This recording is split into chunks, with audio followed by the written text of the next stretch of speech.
নমস্কার বন্ধুরা, আশা করছি আপনারা সকলেই খুব ভালো আছেন। ভিন্ন রসদ চ্যানেলটিতে আরও একটি ব্লগে আমি সকলকে স্বাগত জানাই। তো চলুন আজকে আমি আপনাদের সাথে একটা নতুন জিনিস শেয়ার করে নিচ্ছি। আমাদের বাড়ির কাছেই রয়েছে একটা সুন্দর তারামার মন্দির। তো এই মন্দিরে আমি আগে প্রায়ই আসা যাওয়া করতাম, তবে এখন সময়ের অভাবে আর অতটা আসা হয় না।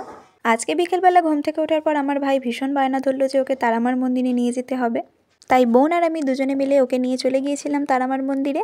আমাদের বাড়ি থেকে খুব একটা বেশি দূরত্বের না মন্দিরটা, সামান্য কিছুটা হাঁটলেই পৌঁছে যাওয়া যায় তারামার মন্দিরে। তো এখন আমরা মন্দিরের কাছাকাছি এসেও গিয়েছি। মন্দিরের বাইরের পরিবেশটাও ভীষণ সুন্দর লাগে আমার। আর বাইরে রয়েছে একটা শিব মন্দির, আর ওই যে দেখা যাচ্ছে ওটাই হলো তারামার মন্দির। প্রায় প্রতিদিনই বিকেলবেলা এখানে অনেক মানুষজন আসতে থাকেন। আর ওই যে দেখতে পাওয়া যাচ্ছে ওটাই হচ্ছে তারামার মন্দির। নতুন করে ওটাকে তারামার ভীষণ ভক্ত, তাই আগে যখনই পারতাম অনেকদিন পর এলাম বলে একটুখানি অন্যরকমও লাগছিল চারপাশটা। চলুন আমি এখন মন্দিরের ভিতরে গিয়ে আপনাদের দেখাই যে মন্দিরটা কীরকম আসলে।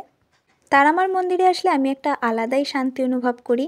মন্দিরটা নতুন করে বানানোর পর সত্যিই খুব সুন্দর লাগছিল দেখতে। আর এর আগেও মন্দিরটা বানানোর পর যখন এখানে উদ্বোধন হয় তখনও আমি এসেছিলাম।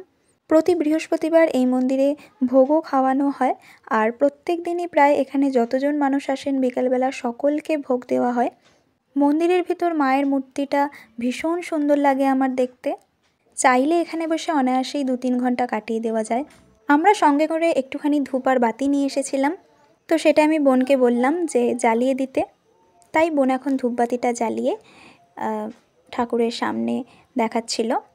আর আমার ভাই এখানে আসলেই শুরু করে দেয় ভীষণ ছোটাছুটি, তাই ওদিক সেদিক করে ঘোরাঘুরি করছিল। আর আমরা এখানে ধূপবাতিটা জ্বালিয়ে নিলাম। আমরা বেশ তাড়াতাড়ি গিয়েছিলাম, তাই তখনও মন্দিরটাতে খুব একটা বেশি ভিড় হয়নি।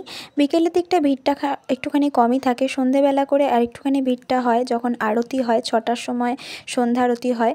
তো সেই জন্য ফাঁকা ফাঁকাই ছিল। আমরা বিকেলের মধ্যেই এসেছিলাম আর ঠিক করেছিলাম যে বিকেলের মধ্যেই ফিরে পড়বো আবার, কারণ রাস্তাটা অনেকটা অন্ধকার থাকে।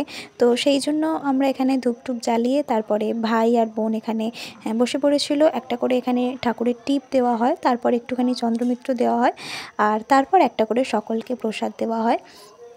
তো আমরা ধূপটুপ জ্বালিয়ে প্রসাদ একটুখানি খেলাম। এখানে দেখতে পাচ্ছেন প্রত্যেক দিন মায়ের যে ভোগ করা হয়, পোলাও বাকি যা 5 রকম ভাজা বা তরকারি যা করা হয় সবটাই এখানে একটু একটু করে ভোগের মধ্যে দেওয়া হয়। তো আমরা 3 জনে মিলে এখানে বসে বসে একটুখানি কিছুটা সময় কাটালাম, ভোগটোগ খেলাম। তারপর আমরা ঠিক করলাম যে বাড়ি ফিরে যাব। তো সন্ধে হওয়ার মুখে আমরা বাড়ি ফিরে এলাম সকলে মিলে।